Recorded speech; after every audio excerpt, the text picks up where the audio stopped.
Ó Deus, tua bênção seja sobre a vida dos meus irmãos nessa noite. Toda palavra, Senhor, falada aqui, tu possa nos guiar através do teu Espírito Santo, o qual habita em cada um de nós. Está escrito que ele nos guiaria em toda a verdade, Senhor. E essa é a nossa oração. Pedimos que o Senhor nos conduza, como o bom pastor nos guia pelas veredas da justiça, por amor do teu nome. E assim nós damos a ti, desde já, Senhor, toda a glória, toda a gratidão, em nome de Jesus. Você pode aplaudir Jesus, ele é o centro de todas as coisas, foi do agrado do Pai. Foi do agrado do Pai que toda a plenitude em Cristo Jesus habitasse. Amém, irmãos? Quem é a pessoa mais importante aqui nessa noite? Jesus. Fala para o teu irmão, Jesus é a pessoa mais importante que está entre nós. Quero liberar as crianças. A turminha do verde está liberada, tá? Para a classinha. A turma do verde já foi. Glória a Deus. Uma boa noite para vocês, irmãos. Gostaria de compartilhar um pouquinho sobre o propósito eterno de Deus. Amém? E já de início perguntando para vocês, qual é esse propósito? Qual é o propósito eterno de Deus? Sermos o quê? Uma família de muitos filhos, semelhantes a Jesus, para a glória de Deus Pai. Você pode falar para o teu irmão, o propósito de Deus é que nós sejamos uma família de muitos filhos, semelhantes a Jesus, para a glória de Deus Pai. Que lindo, né, irmãos? Esse propósito, ele está dividido em quatro etapas, que todos nós já sabemos, mas nós queremos rever um pouquinho sobre esse projeto precioso de Deus, no qual eu e você fazemos parte. Aliás, Deus chamou toda a humanidade para esse propósito. Acontece que nem todos ainda decidiram, optaram por fazer parte dele. Mas ele se divide em quatro etapas, irmãos. E como nessa frase linda que nós declaramos aqui, que é uma verdade, né? Dizendo que o propósito de Deus é sermos uma família, e família, quando nós falamos de família, nós falamos de unidade. Deus projetou que a sua família vivesse em unidade. Sempre que nós lembramos de família, lembramos de unidade. Pessoas unidas no mesmo propósito, no mesmo alvo, no mesmo amor, vivendo em perfeita unidade, assim como Pai, Filho e Espírito Santo. O segundo ponto, quando ele fala de muitos filhos, significa que Deus quer quantidade.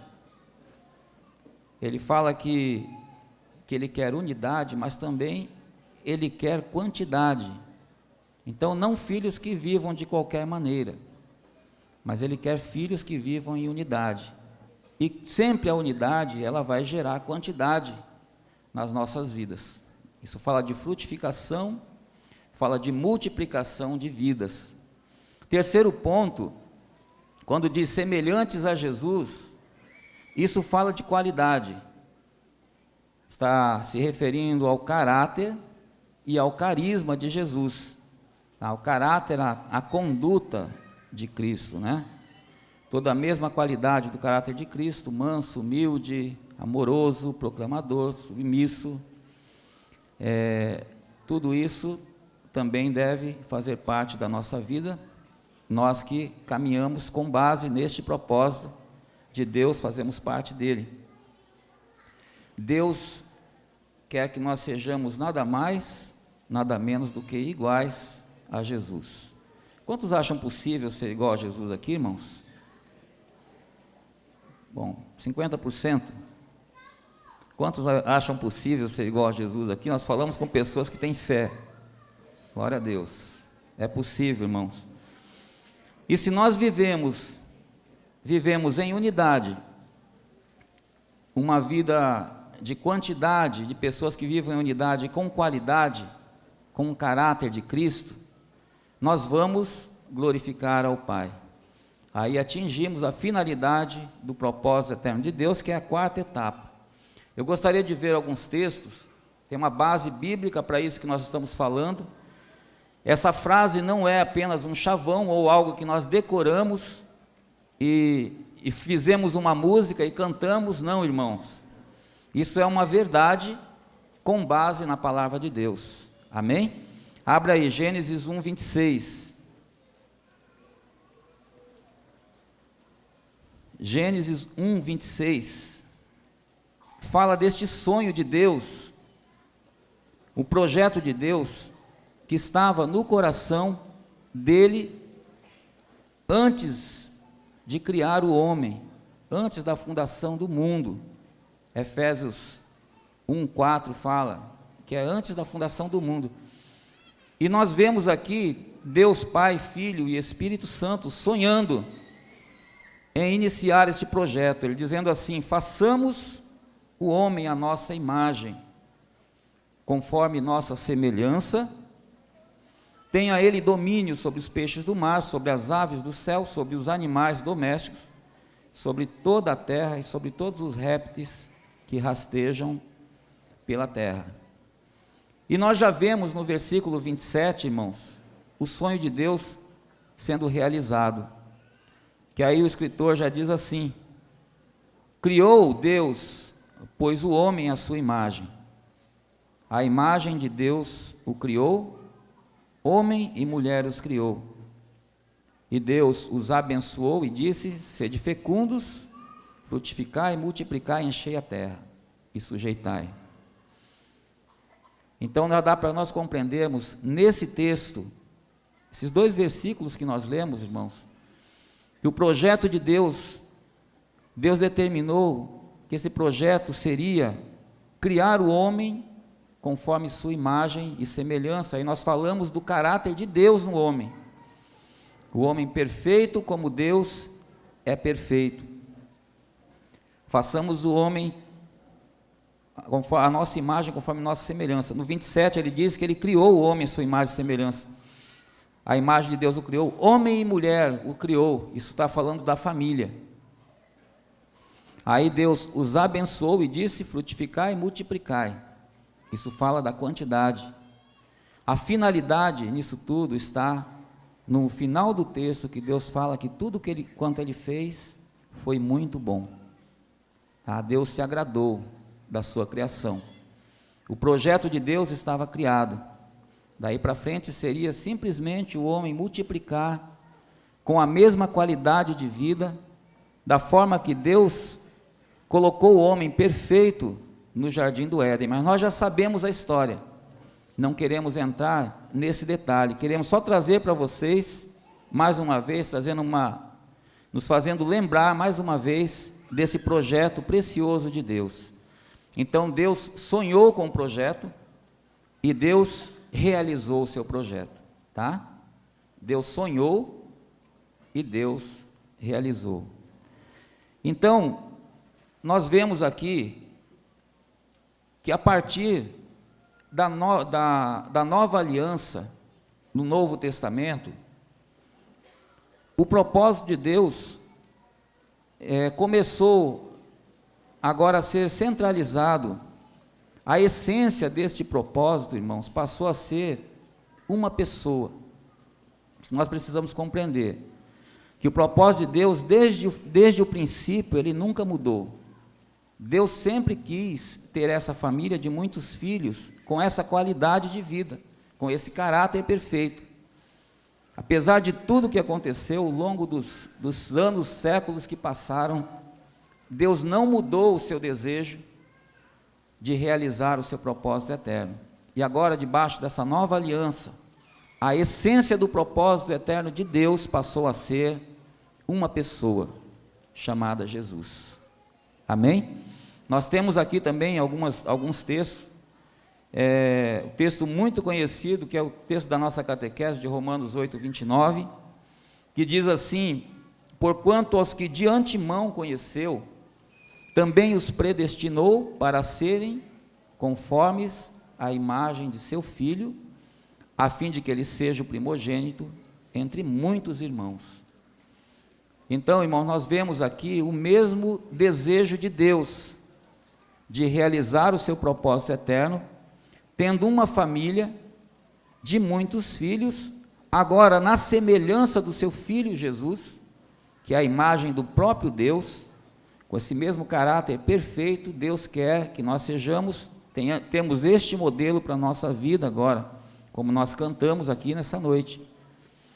Jesus passou a ser o nosso alvo, o nosso modelo de vida, para nós vivermos como família e assim glorificarmos a Deus em todas as coisas. Temos também o texto de Efésios 1:3, até o versículo 6 diz assim: o bendito Deus e Pai de nosso Senhor Jesus Cristo, que nos tem abençoado com toda a sorte de bênção espiritual nas regiões celestiais, em Cristo, assim como nos escolheu nele antes da fundação do mundo, para sermos santos e irrepreensíveis perante ele e em amor.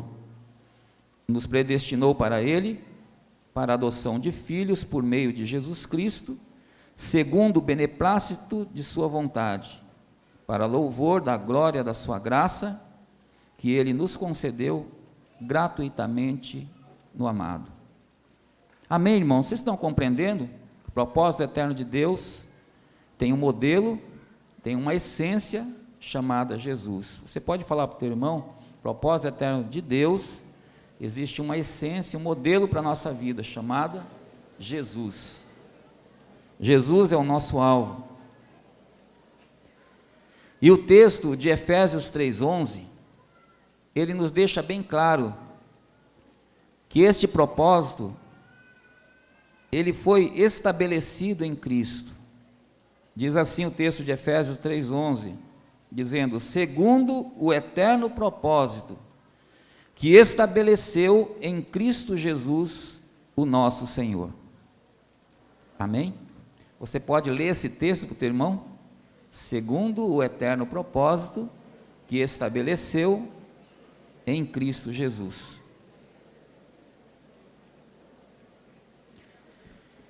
Esse texto, irmãos, que fala de estabelecer, ele traz um sentido, estive vendo no dicionário, um sentido que nós, praticamente assim, todos os domingos nós repetimos, que fala sobre, quando diz aqui que ele estabeleceu, diz que ele tornou firme. O que é tornar firme? O que é tornar firme? Vamos ver se vocês lembram. Como? Consolidar. Então, o propósito eterno de Deus está consolidado, firmado em Jesus. Diz aqui também, trazer à existência, instituir, determinar, estipular e fixar. Significa que este propósito está consolidado em Cristo. Ele veio a ter a existência através de Cristo, instituído, determinado, estipulado e fixado. No resumo disso tudo, ele está firme, irmãos. O projeto de Deus nunca mudou, jamais vai mudar. Deus continua com esse mesmo projeto no seu coração. Eu quero dizer para vocês que ele vai se consumar na vida da igreja. Amém? Glória a Deus. Eu queria compartilhar um pouquinho com vocês, fizemos este resumo rápido,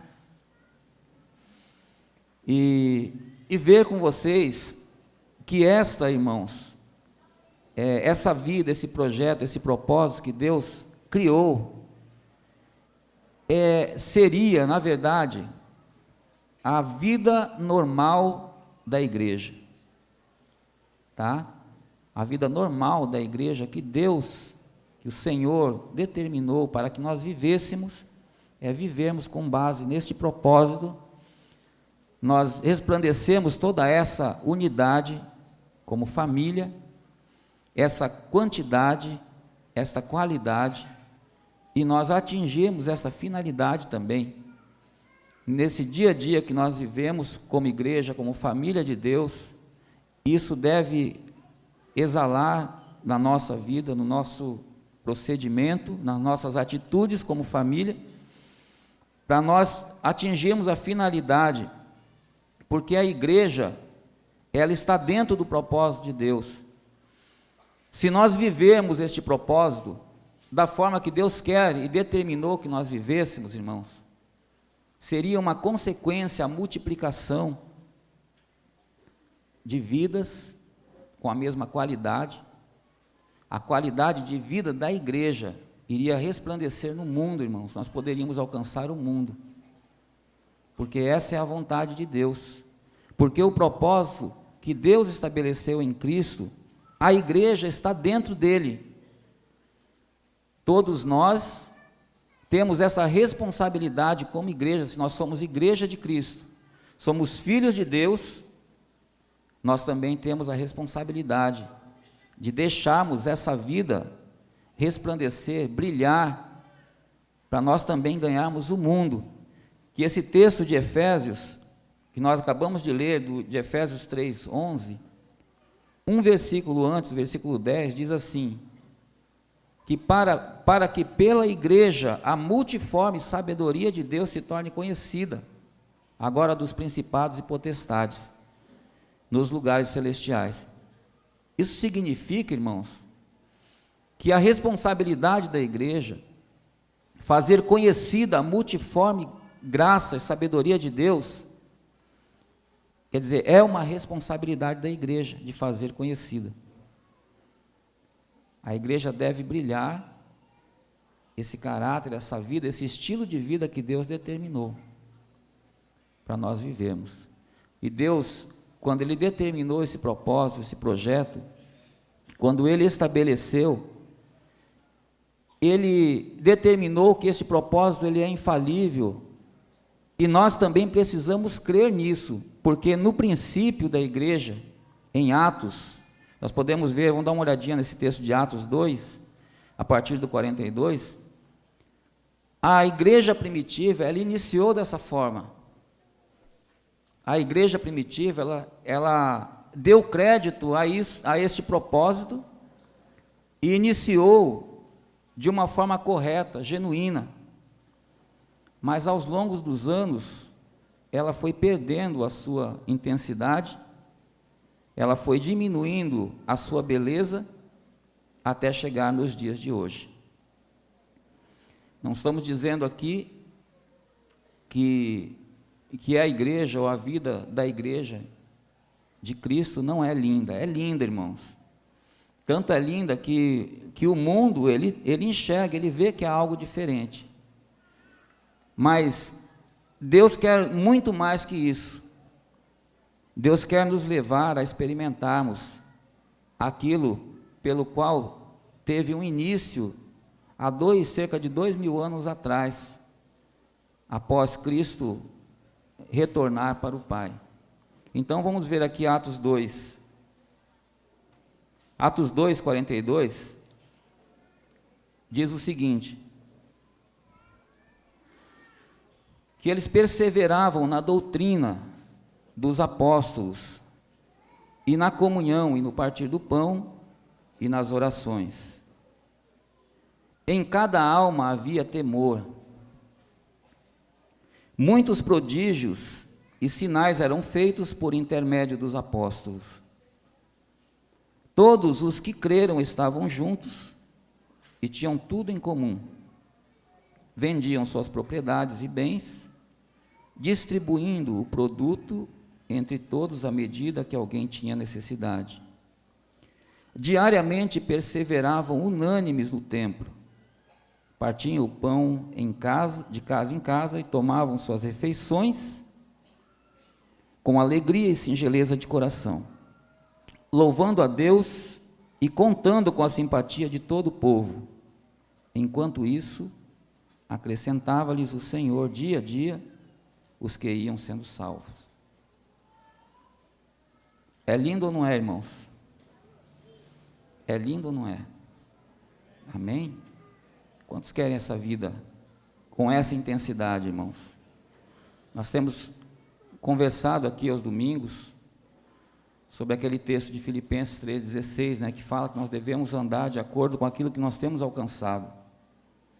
E não há dúvida, irmãos, que nós já temos alcançado muitas coisas que Deus tem realizado entre nós, e alguns desafios até, que nós temos perseverado. Mas existem muitas coisas ainda que Deus quer realizar e nos conduzir a essa vida. Interessante aqui é que, quando isso começa a ser trabalhado na vida da igreja, existe alguma certa resistência por parte de alguns de nós, até porque nós não estamos acostumados com isso, né, irmãos? Há algumas pessoas que talvez criticam, ou como nós já ouvimos dizer, que isso aqui é uma utopia, que essa vida aqui é impossível viver. Mas eu quero dizer para vocês, irmãos, que Deus, Ele quer nos conduzir, Ele quer nos guiar a vivermos isso, sem tirar nada, irmãos, sem excluir nada disso aqui. Deus não quer retirar nada disso aqui, essa perseverança na doutrina, isso fala de palavra, isso fala de ensino, até coisas básicas como essa leitura diária que nós temos de 3 capítulos. Por que é que nós incentivamos tanto os irmãos a lerem? Porque é um desafio para nós lermos 3 capítulos. Sabia que existem pastores, irmãos, que nunca leram a Bíblia toda? Sabia disso? Existem pessoas que são conhecidas no Brasil e nunca leram a Bíblia inteira, irmãos. Nunca leram a Bíblia inteira. E esse desafio, esse propósito, ele nos leva e nos incentiva a nós atingirmos e vencermos esse desafio. E eu sei que aqui, entre nós aqui, a maioria já leu a Bíblia toda. Sim ou não? Quantos já leram a Bíblia toda aqui? Glória a Deus. Mais de 50% dos irmãos já leram a Bíblia toda. E cada vez que nós lemos, ela vai se renovando em nós. Então são doutrinas, são ensinos, são estratégias que Deus nos dá para nós atingirmos, cooperarmos com a realização do propósito eterno. Comunhão, partir do pão, orações, são coisas básicas, irmãos. Vivermos no relacionamento, porque através deste relacionamento é que nós vamos ser trabalhados no caráter. Se nós queremos ser iguais a Jesus, nós precisamos viver juntos. Se você viver isolado, você não vai ter ninguém que venha ser contra a sua atitude, ou então denunciar a sua atitude, que talvez não seja correta. É verdade ou não é? Quando nós estamos aqui, se trancássemos todos nós aqui, para nós vivermos aqui um dia inteiro sozinhos, juntos aqui, com certeza ia acontecer algumas coisinhas que a gente talvez queríamos ser denunciados dos nossos hábitos ou costumes que não são de acordo com aquilo que Deus quer que sejamos. E aí nós iríamos ser corrigidos, ou disciplinados, ou conduzidos a viver uma vida correta. Então, se nós nos isolamos, nós não vamos conseguir. Por isso a estratégia das juntas e ligamentos de companheirismo e essas coisas mais, estratégias que Deus vai nos concedendo, para nós cooperarmos com a realização do propósito eterno de Deus. E tudo que coopera com a realização do propósito eterno, Deus se agrada. Porque todas as coisas têm que convergir para lá, irmãos. Nada que venha somente satisfazer a nossa vontade. Então diz aqui, e essa parte aqui revela um grande segredo, que diz que em cada alma havia temor. Esse temor fala de reverência, de respeito às coisas de Deus. Temor também me lembra muito um discernimento de saber que todos os instantes, 24 horas do nosso dia, Deus está presente entre nós, conosco, Ele disse que estaria conosco todos os dias até a consumação dos séculos, e que onde estivessem 2 ou 3 reunidos no nome dele, ele estaria no meio deles. Irmãos, isso é uma realidade aqui. Nós precisamos discernir e nos portarmos com temor, porque Jesus está aqui entre nós. Ele disse, a palavra de Deus, não somos nós que estamos dizendo.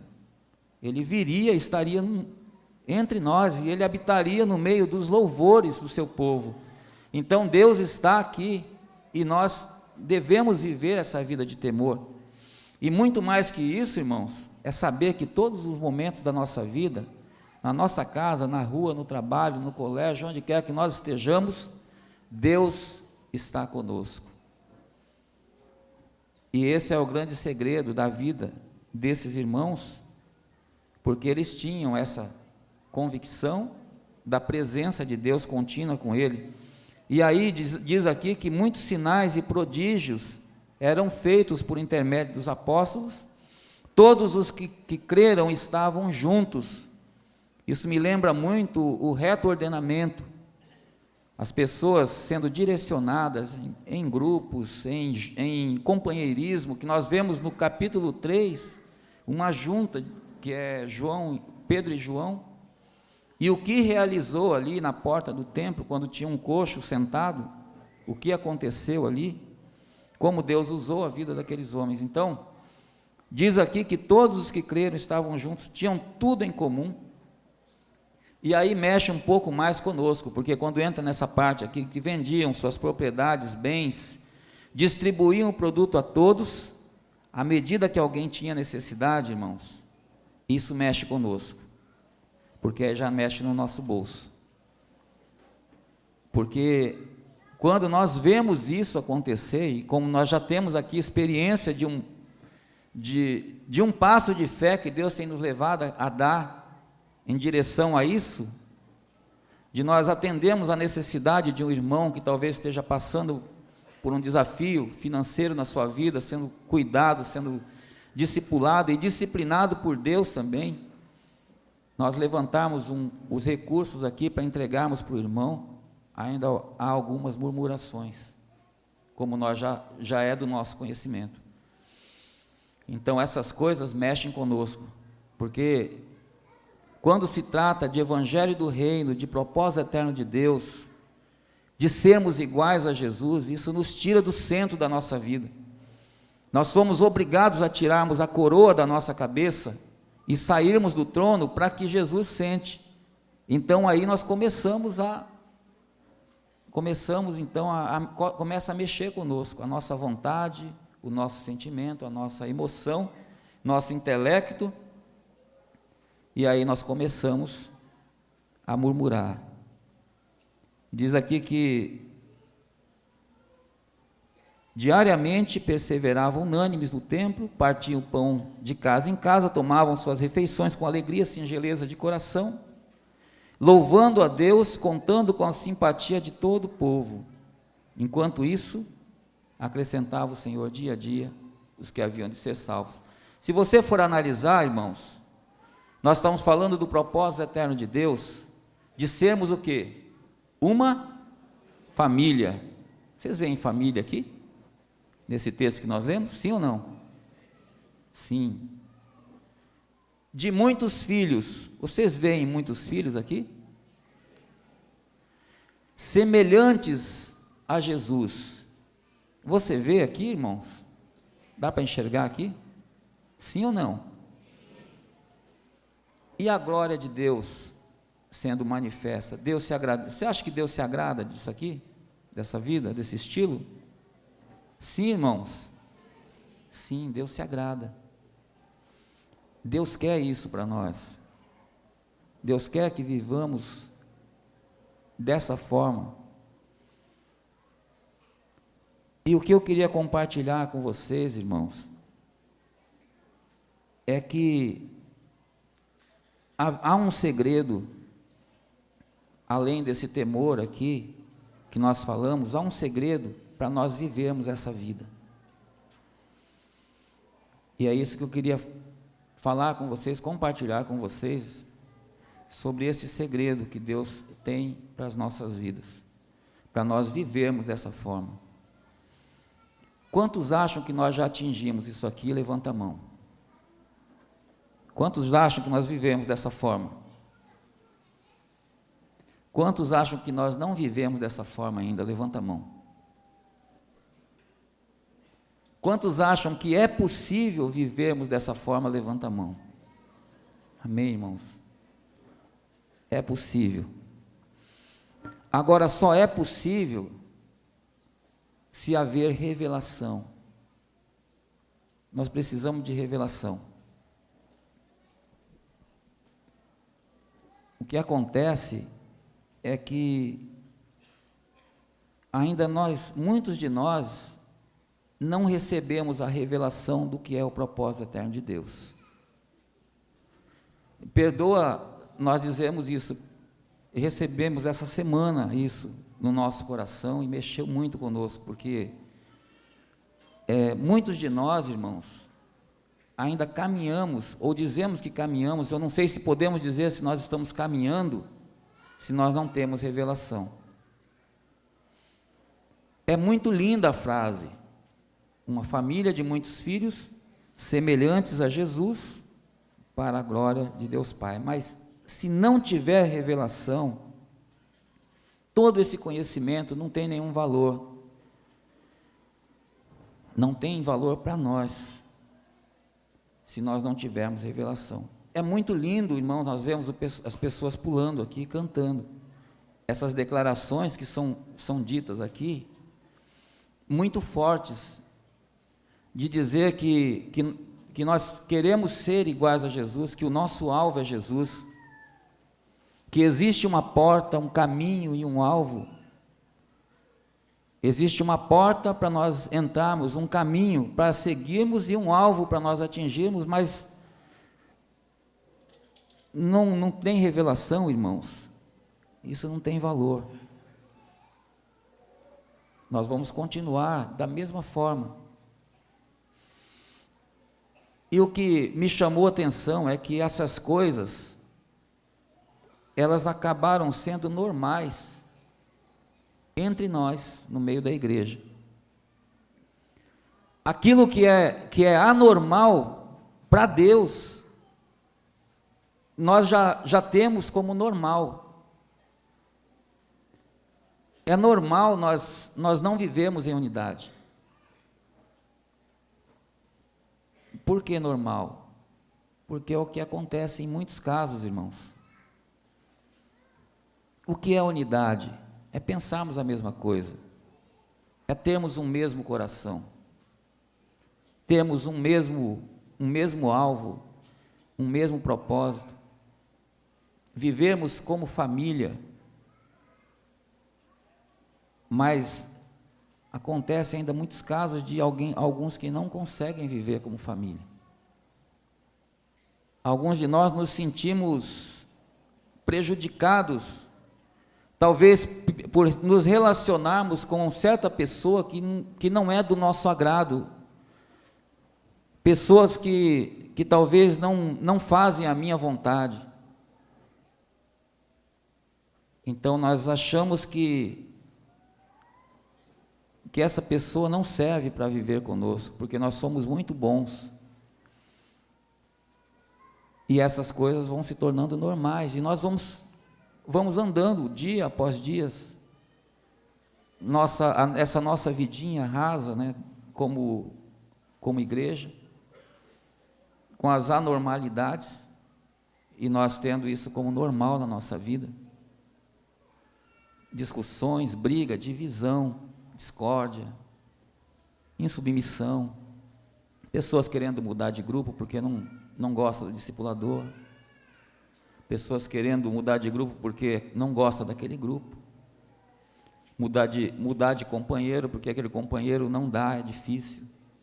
Será que as coisas não estão em nós, irmãos? Será que nós somos tão perfeitos assim que as pessoas não servem para ficar conosco, para nos relacionar conosco?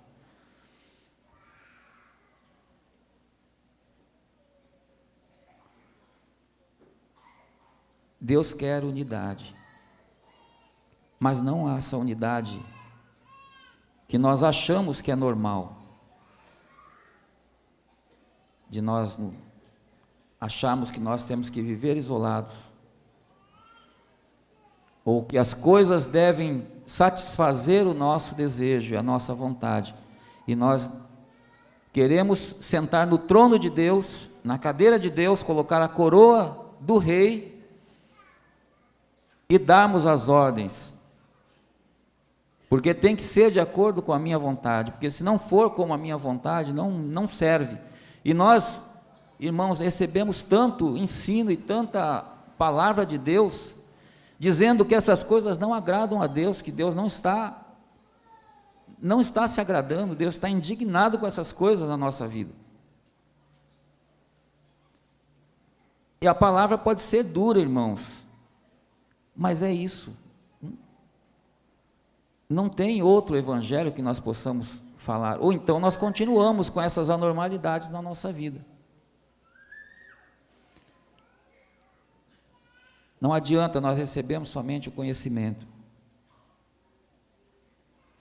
Nós temos um exemplo de um homem, em João 3, chamado Nicodemos, um homem que era mestre em Israel, principal na sinagoga,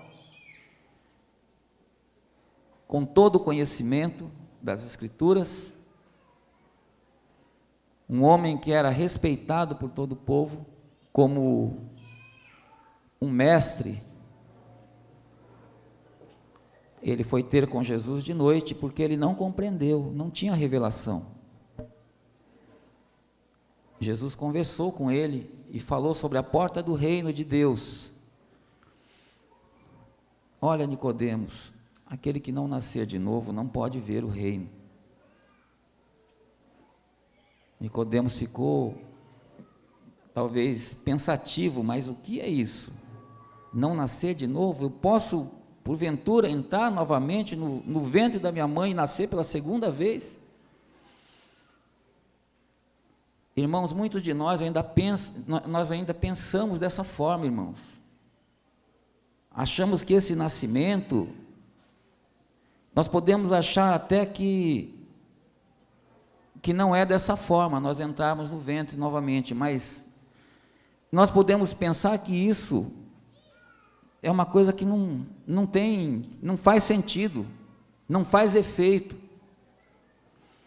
Ele disse que aquele que não nascer de novo, isso fala de se arrepender, porque se ninguém recebe revelação se não se arrepender. Sem arrependimento, irmãos, se nós lermos a palavra de Deus, ela não vai fazer efeito na nossa vida. Sem quebrantamento, não vai fazer efeito. Aí Jesus disse a segunda vez: aquele que não nascer da água e do Espírito não pode entrar no reino. Isso quer dizer, não pode participar, não pode experimentar. Isso fala de algo sobrenatural, irmãos. Se não nascer da água e não nascer do Espírito, não tem como experimentar. Você vai ler a palavra vai dizer que você é abençoado com toda sorte de bênção espiritual e você vai viver uma vida rasa no reino de Deus. Vai dizer que Deus te deu um novo coração, te deu uma nova mente, te deu um novo espírito, colocou o espírito dele em você e você não vai acreditar nisso, você não vai experimentar isso. Você tem uma posição, nós temos uma posição em Cristo, mas nós talvez nunca experimentamos isso. E nós estamos assentados nas regiões celestiais em Cristo Jesus. E talvez nós nunca experimentamos isso. Por isso que nós não chegamos a esse estilo de vida que Deus quer. Porque nós ainda achamos que é difícil, que é impossível. É impossível sim, irmãos. Eu digo para você, é impossível. Nós nunca vamos conseguir se nós não tivermos fé e não crermos na verdade de Deus.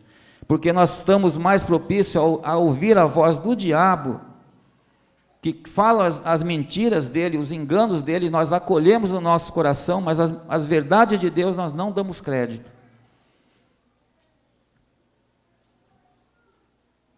Nós não retemos a verdade. A nossa mente está bloqueada para nós não termos essa revelação. E Deus quer nos dar revelação. Eu não sei se podemos dizer se nós estamos no caminho, se nós não tivermos revelação. Porque essa revelação, ela fala de algo que vai abrir, vai iluminar e vai nos mostrar. Aí nós vamos conseguir ver o alvo para nós podermos prosseguir, para nós caminharmos.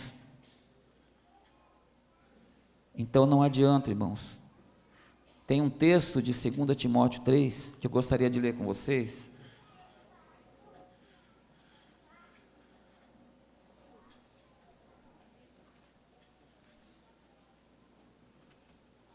Segunda Timóteo 3.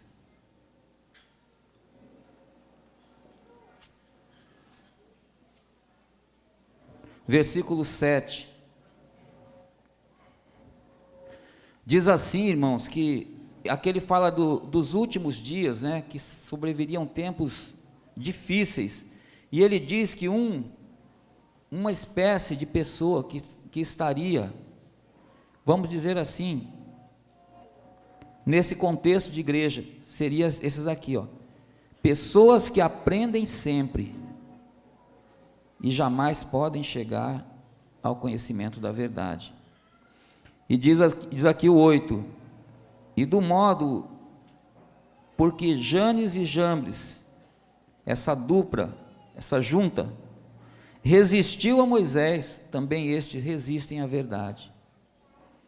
São homens de todo corrompidos na mente e réprobos quanto à fé. Reprovados na fé. Uma fé que se perverteu, uma fé negativa. Resistiram à verdade. Resistir à verdade é resistir a Deus, ao próprio Deus. Nós já sabemos tudo, irmãos. Não precisávamos iniciar falando do propósito eterno de Deus, dos versículos, porque nós já somos mestres nisso. Sabemos ou não sabemos? Nós ministramos isso, irmãos. Nós falamos isso, nós sabemos o que é a porta, o que é caminho, o que é alvo, nós já recebemos tudo isso. Nós já passamos pelas apostilas, 1, 2, 3 e outras mais. Nós já temos muito conhecimento, mas falta a prática ainda. Por que falta a prática, irmãos? Vamos ver se vocês estão compreendendo. Por que falta a prática? Porque falta o quê? Revelação. Fala para o teu irmão, nós precisamos ter revelação. Mais revelação. Quantos querem pedir a Deus revelação nessa noite? Repete comigo, Senhor Jesus, nos concede mais revelação da tua vontade. Em nome de Jesus. Amém, irmãos. O que é revelação? Eu procurei no dicionário, é uma coisa que nós sabemos o que é, mas detalhadamente uma definição diz assim, que revelação é a declaração de coisa que estava em segredo. Tem um texto de Provérbios, eu não sei qual é, mas ele diz assim, que a glória de Deus, elas estão nas coisas encobertas, e a glória dos homens, ou do rei, está em descobri-la. Então diz aqui que a revelação é a declaração de coisa que estava em segredo. É também conjunto de verdades sobrenaturais, manifestadas por Deus ao homem através da inspiração e iluminação, ou pelo ensino comunicado pelos profetas, apóstolos e santos. Essa definição aqui estava no dicionário. Trouxeram isso. Nós sabemos que é um segredo que está guardado para aqueles. Está guardado?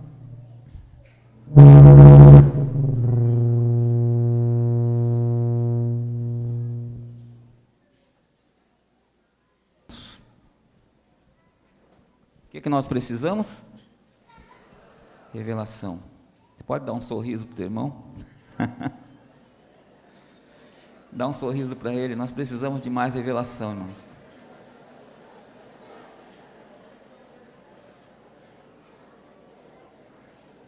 Você sabe por que o Dani manda sorrir? Eu recebi essa revelação. Ele não me falou, mas é porque a coisa é séria. Por isso que ele fala, dá um sorriso. É sério ou não é, irmãos? Falta de unidade, falta de revelação, ela nos leva a viver uma vida cristã anormal, tá? Se nós caminharmos, ou tentarmos caminhar, sem revelação, nós vamos viver uma vida cristã anormal. Para pensar, irmãos, nós sabemos que tem que ter unidade, quantidade. Analisa comigo aqui. Tem pessoas que vivem anos e anos e não frutificam. É normal? É normal, irmãos, uma pessoa não frutificar? Mas parece que é normal.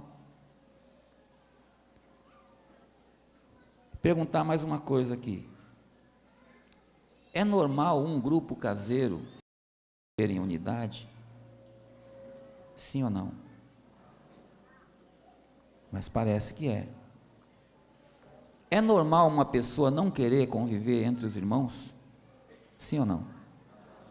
Não é normal, mas parece que é, irmãos.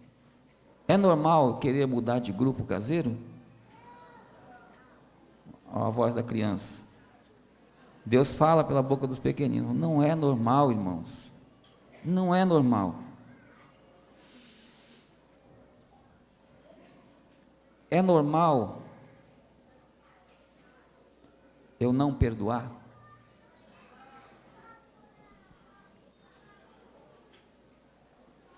Mas parece que é. Porque às vezes a pessoa passa dias e dias, meses e meses e não perdoa. E se acha que está certo. E aí nós vamos passando e indo embora, assim, então vamos embora assim mesmo, e aí vamos caminhando. Agora para onde nós não sabemos, porque se a normalidade não nos leva para o alvo, nós estamos indo para qualquer outro lugar, mas não para o lugar que Deus determinou, que é ser igual a Jesus, porque Jesus, Ele perdoa, Jesus, Ele ama, Jesus era Deus, irmãos, a palavra diz, mas Ele não usurpou ser igual a Deus, Ele se humilhou, Ele humilhou a si mesmo, tomou a forma de servo, se esvaziou de si. Ele tomou a forma de servo, fez semelhante aos homens, achado em figura humana, ele foi humilhado até a morte, e não parou aí, morte de cruz, que é a pior morte que existe. Um justo morreu pelos injustos. Às vezes nós reivindicamos os nossos direitos, mas reivindicar o meu direito, irmãos, quando eu preciso ir para a cruz, imagina se Jesus reivindicasse o direito dele e não fosse para a cruz, o que seria de nós? Ele tinha todo o direito, porque ele era justo, ele não pecou, mas nós não temos direito, nós somos pecadores, e nós não recebemos revelação enquanto não há arrependimento. Nós precisamos nos arrepender, mas arrepender do quê? Da nossa independência de Deus, de querer governar a nossa vida, de querer determinar o que eu tenho que fazer, o que eu não tenho, sendo que Deus já determinou por mim. Como as pessoas costumam dizer aí que o homem tem livre-arbítrio, é mentira, irmãos, não tem livre-arbítrio. Deus não deu livre-arbítrio para o homem. Deus determinou que o homem não comesse do fruto do conhecimento do bem e do mal. Ele não disse para o homem, você tem a opção de comer ou não comer. Não, ele falou, não coma, porque se você comer, certamente você vai morrer.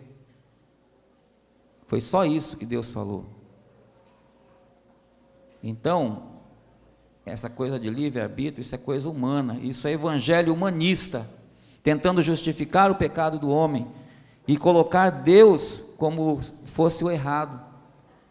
Se nós olharmos dessa forma, Deus é cúmplice do pecado, mas Deus não é. Deus determinou o que nós devemos fazer e hoje não é diferente. Ele disse que nós devemos viver assim, esse é o modelo. Viver a vida de Cristo, sermos iguais a Jesus. Nós não temos opção, irmãos. O evangelho, se você quer ser discípulo, se você quer viver o reino de Deus, você precisa viver essa vida. Não tem outro caminho. Não existe um outro alvo em que você possa seguir e que possa alcançar a sua salvação a não ser em Cristo. Cristo é o modelo para nós. Por isso Deus estabeleceu o seu eterno propósito em Cristo Jesus. Não tem outra pessoa. Não são homens, não são pessoas, mas é Jesus, é igual a Jesus. E quando nós falamos de Jesus, nós podemos dizer que nós falamos de qualidade. Essa falta de qualidade é não ter a vida de Cristo, não ter o caráter de Cristo em nós. E não, nem só isso, irmãos, mas fala também do carisma de Cristo, porque nós não podemos ser pessoas fracas na fé. E parece que isso se tornou uma coisa normal entre nós. Pessoas fracas na fé, pessoas que são inconstantes na caminhada, e parece que é normal, irmãos. Nós não podemos nos conformar com isso. Isso tem que ser retirado do nosso meio. Nós precisamos tomar uma posição na nossa vida. Clamarmos a Deus para que Ele abra as portas da revelação para nós, como nós clamamos hoje. Pedir que Deus nos revele, nos traga mais revelação. Enchemos da palavra. Por que nós não lemos a palavra, irmãos? E se torna uma coisa normal não ler a palavra de Deus. Se pela palavra nós adquirimos fé, adquirimos vida, e nós somos libertos por ela, e nós não queremos ler a palavra. Nós priorizamos muitas outras coisas que são dos nossos interesses, mas o interesse de Deus nós não buscamos. E nós achamos que é muito radical para a nossa vida. Essa radicalidade, irmãos, presta atenção aqui, toda essa radicalidade do Evangelho é para o teu bem e é para o meu bem. É isso mesmo. Deus estabeleceu isso, estabeleceu esse padrão para nós, que é Cristo, e essa morte de cruz para nós, porque Ele quer o nosso bem, porque se nós não vivermos assim, nós vamos morrer, e essa morte é uma morte eterna, irmãos.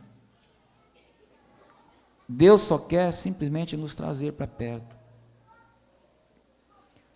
E olha que é denunciado que nós não temos revelação, é que existem muitas pessoas que ficam dispersas.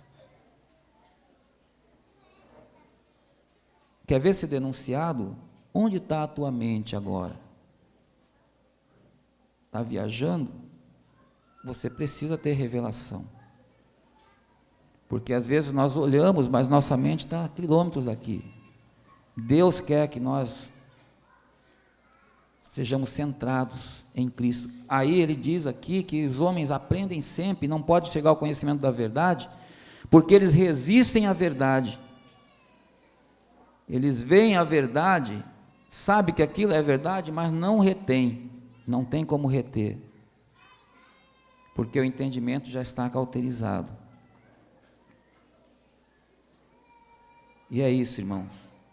Ter revelação é crer naquilo que Deus já realizou.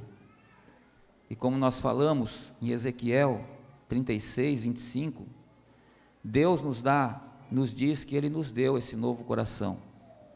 Ele diz assim, então aspergirei água pura sobre vós, e ficareis purificados, e de todas as vossas imundícies, e de todos os vossos ídolos vos purificarei. Dar-vos-ei coração novo, porei dentro de vós espírito novo, tirarei de vós coração de pedra, e vos darei coração de carne, porei dentro de vós meu espírito, e farei com que andeis nos meus estatutos, guardeis os meus juízos, e os observeis. Isso é verdade ou mentira, irmãos?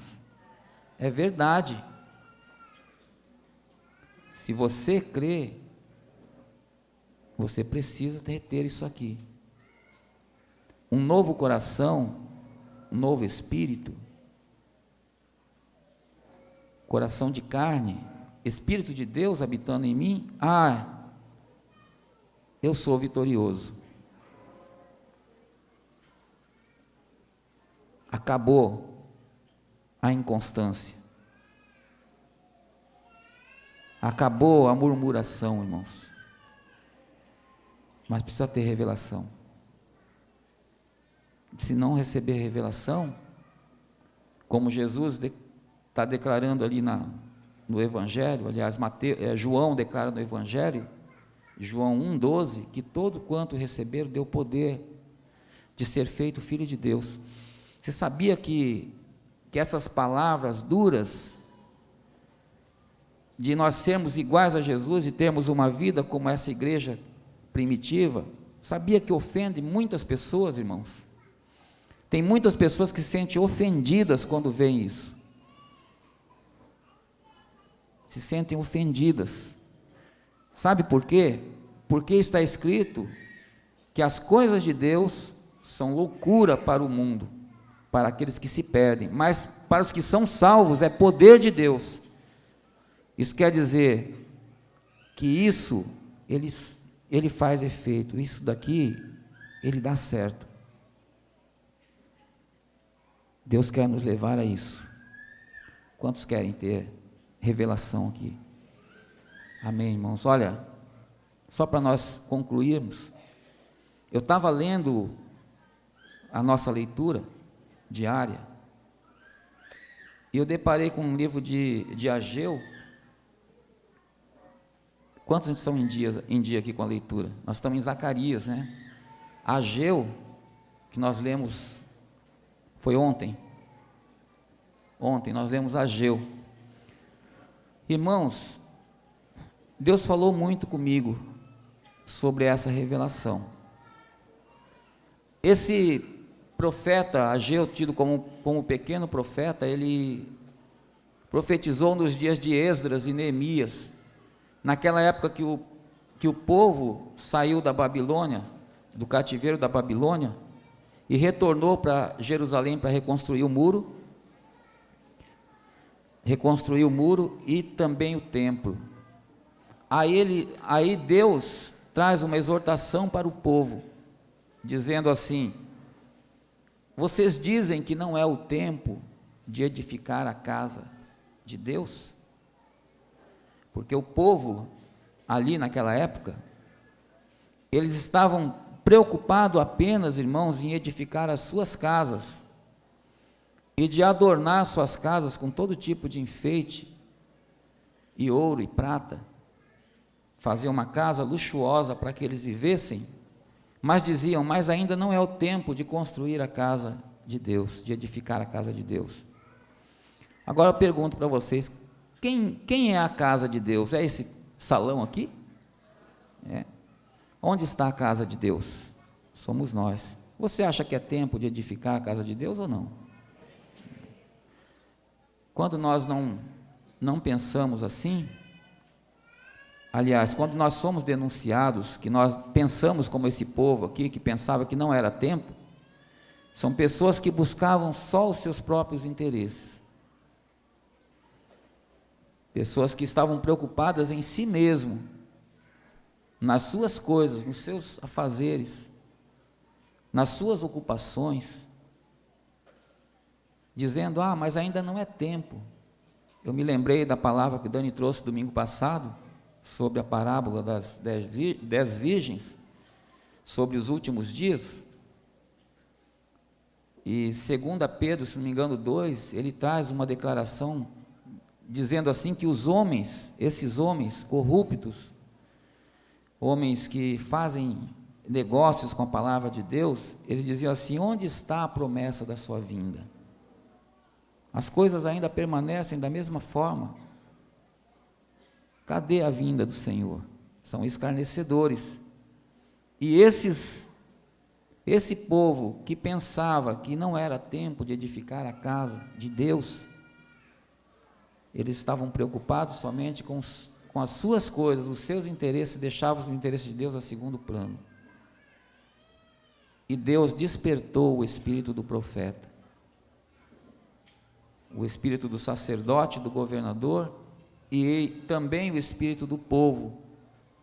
E o povo decidiu e foi impulsionado por Deus a retomar a construção do templo, a se santificar. Como é que nós vamos construir o templo de Deus? Vivendo em santidade, irmãos, arrependendo dos nossos pecados, deixando os nossos interesses a segundo plano, e assim nós receberemos a revelação que nós tanto pedimos a Deus. Deus quer dar revelação à igreja nesses últimos dias. Não dá para viver mais com as anormalidades. Eu quero dizer para você, você tem olhos para ver, ouvidos para ouvir. Essas coisas que nós comentamos aqui, sobre essas anormalidades, que parece que são normais no meio da igreja, para observar. Busca Deus e para observar. E eu quero te incentivar, se você tem revelação, nós gastarmos tempo de oração para que essa revelação chegue no coração de todo o povo. Amém, irmãos? Quantos querem essa revelação? Mais uma vez, vamos nos colocar de pé. Gostaria de chamar o Sandro